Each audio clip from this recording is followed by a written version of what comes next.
बिस्मिल्लाहिर्रहमानिर्रहीम। अस्सलाम वालेकुम स्टूडेंट्स, मैं हूं हसन फरीद, आपका फिजिक्स टीचर। आज हम चैप्टर नंबर 2 की एक्सरसाइज के शॉर्ट क्वेश्चंस जो हैं वो करेंगे। तो आइए स्टार्ट करते हैं आज का लेक्चर। तो पहला क्वेश्चन से स्टार्ट करते हैं जी। क्वेश्चन है 2.1। ये तीन टर्म्स को डिफाइन करना है। अगर आप लोगों ने लेक्चर ध्यान से सुने हैं तो वहां पर उनको डिटेल में डिस्कस किया है। तो अब जरा देखते हैं इनकी डेफिनेशन। सबसे पहली डेफिनेशन है जी, यूनिट वेक्टर क्या होता है। तो यूनिट वेक्टर के बारे में हमने पढ़ा था कि एक ऐसा वेक्टर होता है जिसका ना अपना कोई यूनिट होता है और इसका मैग्नीट्यूड 1 होता है और इसका काम क्या होता है, किसी भी वेक्टर की डायरेक्शन बताना। तो यही इसकी डेफिनेशन होगी कि a unit vector is a vector whose magnitude is 1।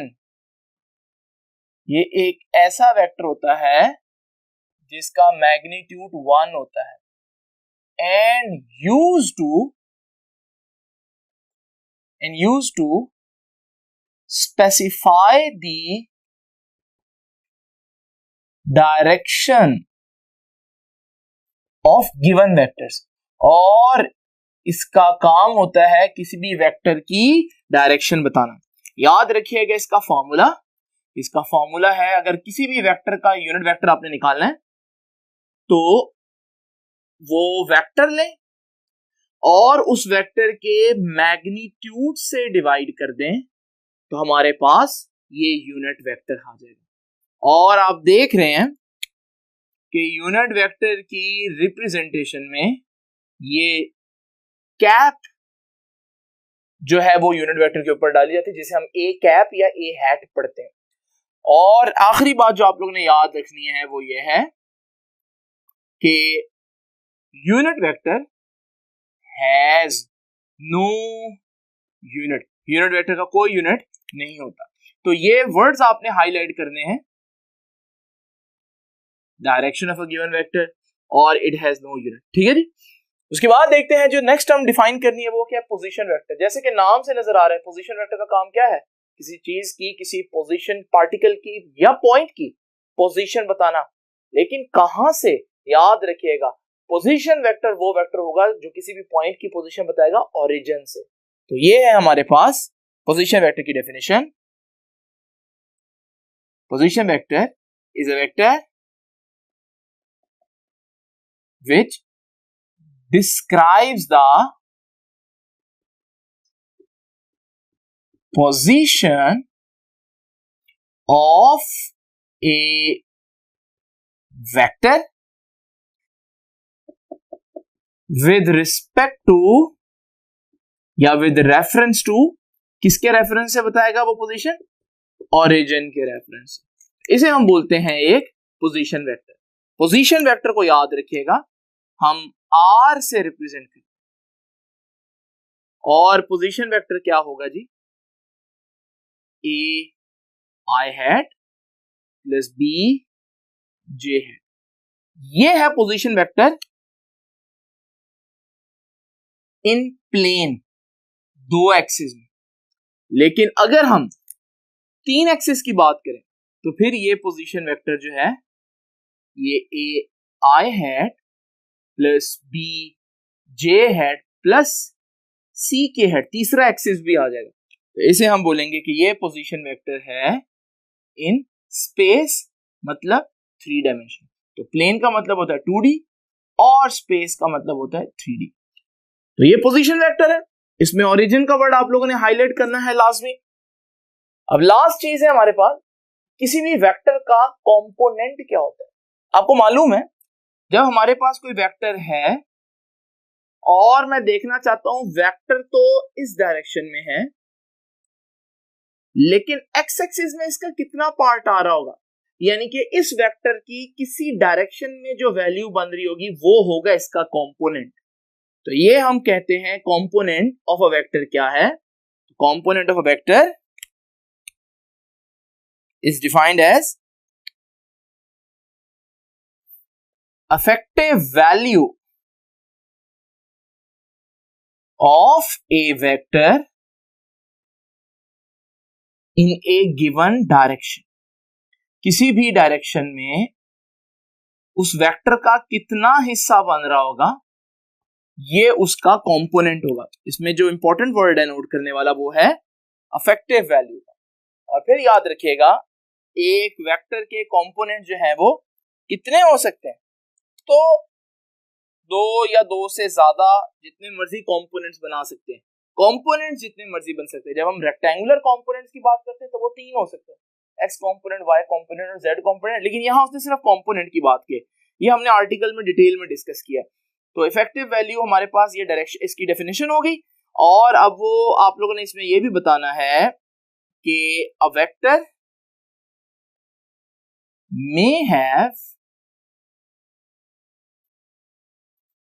may have two or more components। एक वेक्टर के दो या दो से ज्यादा कंपोनेंट्स हो सकते हैं। तो ये था क्वेश्चन नंबर 2.1। आइए जरा देखते हैं हम 2.2 का आंसर। 2.2 की स्टेटमेंट आप लोगों के सामने लिखिए। कहता है vector sum of three vectors gives a zero resultant. के तीन वेक्टर्स हैं, उनको जब मैंने उनका सम लिया हेड टू टेल रूल से तो उनका रिजल्टेंट जीरो आया। What can be the possible orientation of the vectors? तो मैंने वेक्टर्स को कैसे जोड़ा होगा अगर उनका टोटल आंसर या सम जो है वो जीरो आ रहा है। ये देखिए जी, इस क्वेश्चन में आप दो तरह से आंसर करेंगे। सबसे पहले तो आप सिंपल आंसर करेंगे और फिर आप उसी आंसर की एक्सप्लेनेशन देंगे। तो ये दो पार्ट होंगे इसके। मैं पहले आपको करता हूं एक्सप्लेन और फिर हम इसी का एग्जैक्ट आंसर लिख देते हैं। इधर देखिए तीन वेक्टर्स हैं और उनको जोड़ना है। आपको पता है रिजल्टेंट जो है वो कहां से कहां होता है हमेशा। रिजल्टेंट जो है वो पहले की टेल से आखिरी के हेड पर होता है। अगर रिजल्टेंट जीरो आ रहा है तो रिजल्टेंट जीरो एक ही सूरत में आ सकता है जब पहले की टेल आखिरी के हेड पर ही कोइंसाइड करे। तो ये देखिए, अगर मेरे पास तीन वेक्टर्स हैं ए, बी और सी, ये है वेक्टर ए, ये है वेक्टर बी और ये है वेक्टर सी। इस सूरत में अब ये जुड़े हुए हेड टू टेल रूल के जरिए और पहला वेक्टर ए का टेल ये है और आखिरी वेक्टर सी का हेड ये है। यानी कि अगर आप इस पॉइंट पर देखें तो पहले वेक्टर की टेल और आखिरी वेक्टर का हेड जो है वो कोइंसाइड कर रहा है। तो यहां पर रिजल्टेंट कितना होगा? जीरो होगा। तो इसका मतलब अगर आप चाहते हैं कि रिजल्टेंट तीन वेक्टर का जीरो आए तो आप उनको ऐसे जोड़ें कि पहले की टेल आखिरी के हेड से मिल जाए, या आप उनको ऐसे जोड़ें कि एक ट्रायंगल बन जाए। तो ये है आंसर जो पहले आप लिखेंगे फिर उसको इस तरह से एक्सप्लेन करेंगे। तो जरा देखते हैं जी। Vector sum of three vectors gives a zero resultant. अब जरा देखिएगा, पहले आपने यहां से लेकर यहां तक यही लाइन लिखनी है। Vector sum of three vectors gives a zero resultant, यहां तक आपने लिख लिया। इफ आगे से आंसर देंगे आप तो स्टेटमेंट क्वेश्चन वाली, देखिए क्वेश्चन को किस तरह से अटेम्प्ट करना है। आगे से स्टार्ट करेंगे, यहां तक लिखने के बाद आप कहेंगे if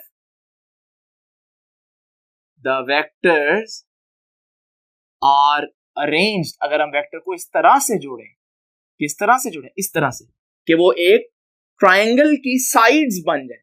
if the vectors are arranged in such a way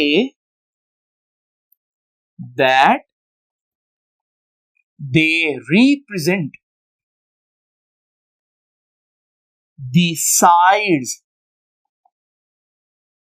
of a triangle, इस तरह से जोड़ें कि वो एक ट्रायंगल की साइड्स के तौर पर यहां पर दिखे आप लोगों को, तो फिर हमारे पास उसका रिजल्टेंट जीरो है। तो यहां एक्सप्लेनेशन में आप क्या लिखेंगे?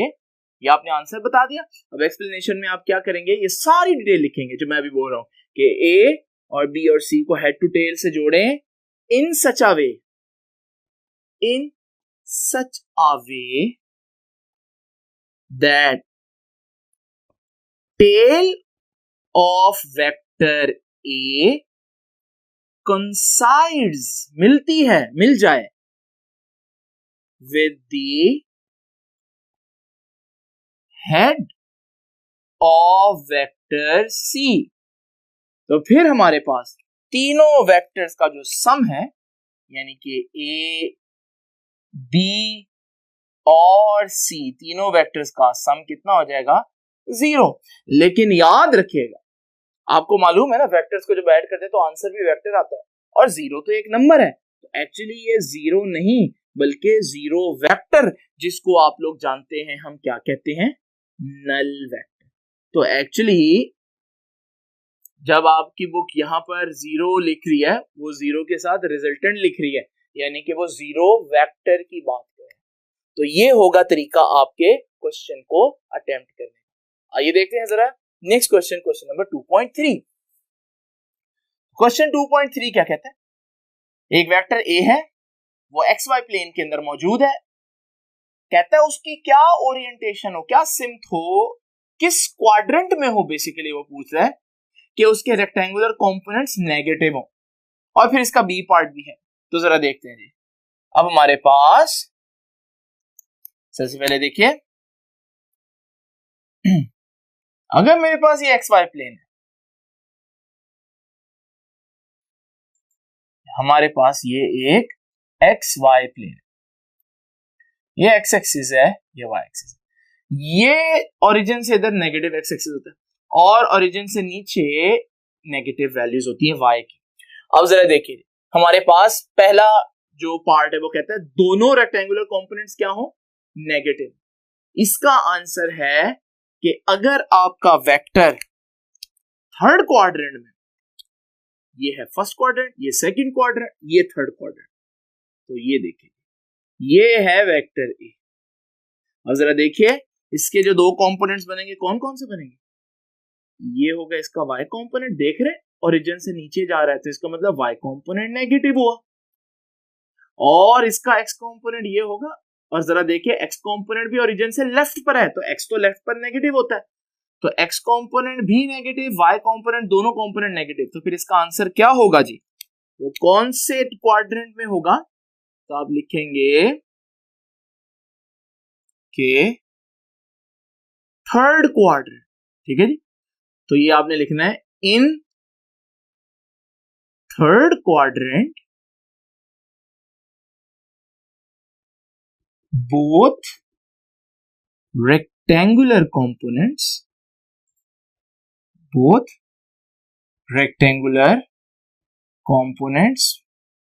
will be negative। तो ये हुआ हमारा आंसर इस पार्ट ए के लिए। अब जरा देखते हैं नेक्स्ट पार्ट क्या कहते हैं, किस क्वाड्रेंट में कंपोनेंट्स हैव ऑपोजिट साइंस। अब वो क्या कह रहा है, कंपोनेंट के ऑपोजिट साइंस है, यानी एक कंपोनेंट पॉजिटिव हो तो दूसरा नेगेटिव हो, या एक नेगेटिव हो तो दूसरा पॉजिटिव हो, ऑपोजिट साइंस हो। और वो हम जरा देखते हैं। ये देखिए जी, हमारे पास फिर से XY प्लेन है,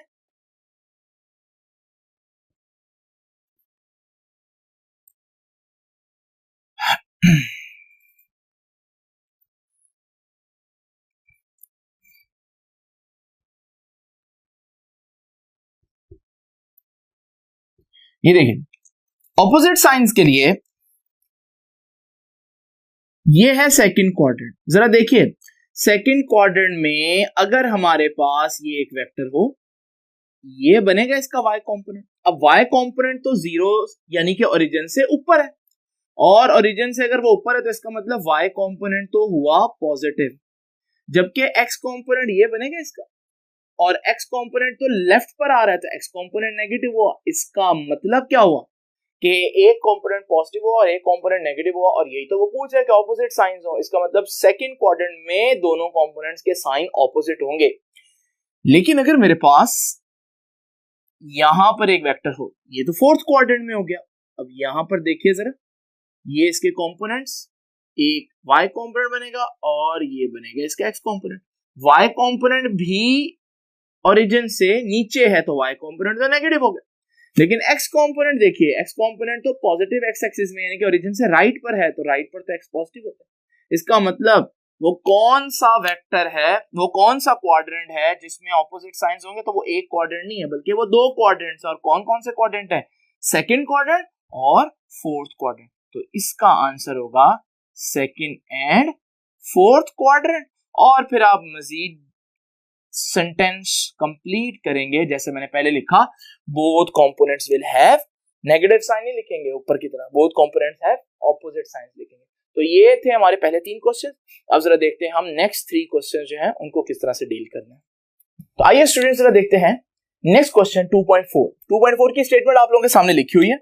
If one of the rectangular component of a vector is not zero, rectangular components में से एक जीरो नहीं है, क्या वेक्टर का मैग्नीट्यूड जीरो होगा? Can its magnitude be zero? इसको दो तरह से आंसर करना है।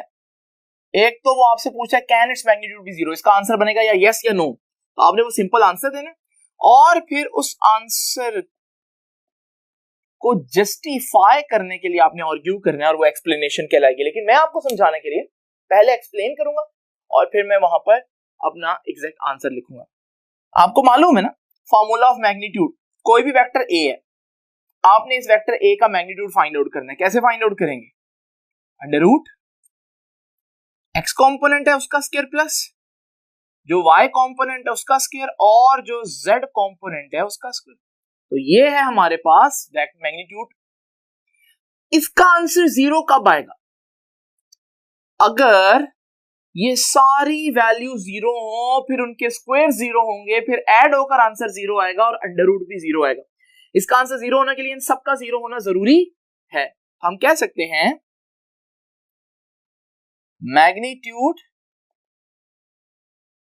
ऑफ ए, वेक्टर ए का मैग्नीट्यूड जो है, कैन ओनली बी जीरो, सिर्फ तब जीरो होगा कब भला? When all components are zero, when magnitude of all components are zero। लेकिन वो कह रहा है ए कंपोनेंट जीरो नहीं है, तो फिर ए कंपोनेंट जीरो नहीं होगा तो आंसर तो जीरो नहीं आ सकता। तो फिर इसका आंसर क्या बना? इसका आंसर बना can its magnitude be zero? तो आप कहेंगे no, its magnitude cannot be zero। यूं करके आपने आंसर लिखना, पहले यस और नो में आंसर देना और फिर आप लोगों ने उसको एक्सप्लेन करना। ठीक है, अब जरा देखते हैं क्वेश्चन नंबर 2.5। बड़ा इंपॉर्टेंट क्वेश्चन है। Can a vector has component greater than the vector's magnitude? Again वो पूछ रहा है क्या ऐसा मुमकिन है कि आपके पास एक वेक्टर का जो कंपोनेंट है वो वेक्टर के खुद के मैग्नीट्यूड से ज्यादा हो सकता है? तो पहले हम आंसर दिखेंगे और फिर एक्सप्लेनेशन, लेकिन मैं आपको पहले एक्सप्लेनेशन समझाऊंगा और फिर हम उसका आंसर लिखेंगे। देखिए पहली बात, उसने कंपोनेंट का वर्ड यूज किया है। यहां बड़ी इंपॉर्टेंट बात है कि उसने ये नहीं बोला रेक्टेंगुलर कंपोनेंट, उसने ये नहीं बोला कि रेक्टेंगुलर कंपोनेंट, लेकिन मैं अपने आंसर को रेक्टेंगुलर कंपोनेंट सपोज करके ही लिखूंगा। और आपको मालूम है अगर ये वेक्टर ए है, इस वेक्टर ए में ये होगा इसका एक्स कंपोनेंट, आपने कंपोनेंट्स निकाले सीखे, और ये होगा इसका वाई कंपोनेंट। और अभी मैं वेक्टर्स में शो किया तो मैं इसको ऐसे शो कर देता हूं। अब जरा देखिए, क्योंकि ये रेक्टेंगुलर कंपोनेंट है और एक एंगल तो 90 बन गया, आपको पता है ये जो ट्रायंगल बनी है इसे तो हम राइट एंगल ट्रायंगल बोलते हैं। तो इसका मतलब यहां पर राइट एंगल ट्रायंगल में ये हो गया हमारा हाइपोटेनस, ऐसे ही ये हमारा हाइपोटेनस है। और आपको ये भी मालूम है कि हाइपोटेनस सबसे लॉन्गेस्ट साइड होती है, तो इसका मतलब ये सबसे लॉन्गेस्ट साइड होगी, यानी कि वेक्टर खुद सबसे लॉन्गेस्ट साइड होगा। और इस सूरत में हमारे पास जो कंपोनेंट है वो लॉन्गेस्ट साइड से तो बड़ा नहीं हो सकता। इसका मतलब कोई भी रेक्टेंगुलर कंपोनेंट अपने वेक्टर से बड़ा नहीं हो सकता। तो रीजन क्या देंगे आप लोग? रीजन देंगे एज इन फिगर, आप फिगर का रेफरेंस दें। as in figure, vector A is the hypotenuse of right angle triangle. जो आपके पास 90 डिग्री ट्राइंगल है उसका हाइपोटेन्यूज बन रहा है वेक्टर ए, और इस सूरत में हमें मालूम है hypotenuse is the longest side. हमें मालूम है कि किसी भी ट्राइंगल का जो हाइपोटेन्यूज होता है वो उसकी सबसे लंबी साइड होती है। तो फिर वेक्टर के जो कंपोनेंट्स हैं वो असल वेक्टर से यानी कि हाइपोटेन्यूज से तो कभी बड़े नहीं हो सकते। तो फिर हमारा आंसर क्या बना कि पूछ रहा है can a vector has component greater than the vector's magnitude, तो आप बोलेंगे नो। ठीक है जी, no, a vector can not have a rectangular component. मैंने बोला था ना रेक्टेंगुलर कंपोनेंट ही हम सपोज करेंगे। तो अ vector can not have a rectangular component greater than vector's magnitude। तो रेक्टेंगुलर कंपोनेंट कभी भी ऐसा नहीं हो सकता जो उससे बड़ा। लेकिन हमें मालूम है कि अगर हमारे पास वेक्टर और उसके कंपोनेंट्स कुछ इस तरह से हों कि हाइपोटेन्यूज और ये परपेंडिकुलर और बेस तीनों सेम मैग्नीट्यूड्स की भी हो सकती हैं। इस सूरत में आप कहेंगे कि आपका जो कंपोनेंट है रेक्टेंगुलर कंपोनेंट वो वेक्टर के मैग्नीट्यूड के बराबर है, लेकिन बड़ा बहरहाल नहीं हो सकता। हम कह सकते हैं no vector can not have a rectangular component greater than vectors magnitude. It can have equal magnitude, उसका मैग्नीट्यूड बराबर भी हो सकता है लेकिन उसका मैग्नीट्यूड उससे ज्यादा नहीं हो सकता।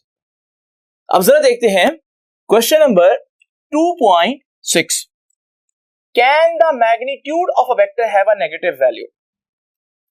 तो जरा देख लीजिए क्या मैग्नीट्यूड नेगेटिव हो सकता है। अगेन इसको आंसर करने का तरीका, तो आपको एक्सप्लेनेशन भी देनी है, जस्टिफाई करना है अपना आंसर आर्ग्यूमेंट से। तो जरा देखिएगा, हमें मालूम है अगेन हम फार्मूले का सहारा लेते हैं। मैग्नीट्यूड का पूछ रहा है तो मैग्नीट्यूड का फार्मूला आप सबको मालूम है क्या है।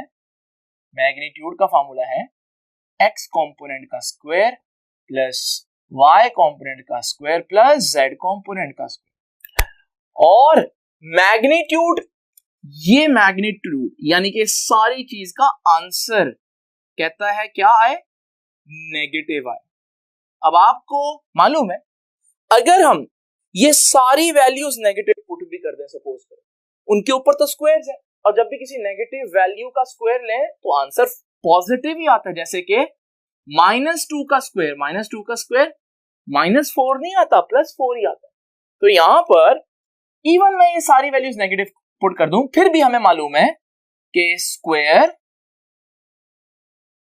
ऑफ नेगेटिव वैल्यूज, कि नेगेटिव वैल्यूज के जो स्क्वायर होते हैं, square of negative values is also a positive number.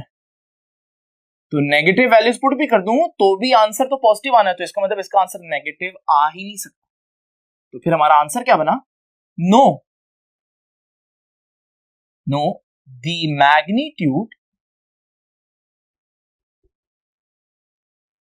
Magnitude of a vector can never have a negative value. तो किसी भी वेक्टर का मैग्नीट्यूड कभी भी नेगेटिव नहीं हो सकता। तो ये थे हमारे पास क्वेश्चन नंबर 2.6।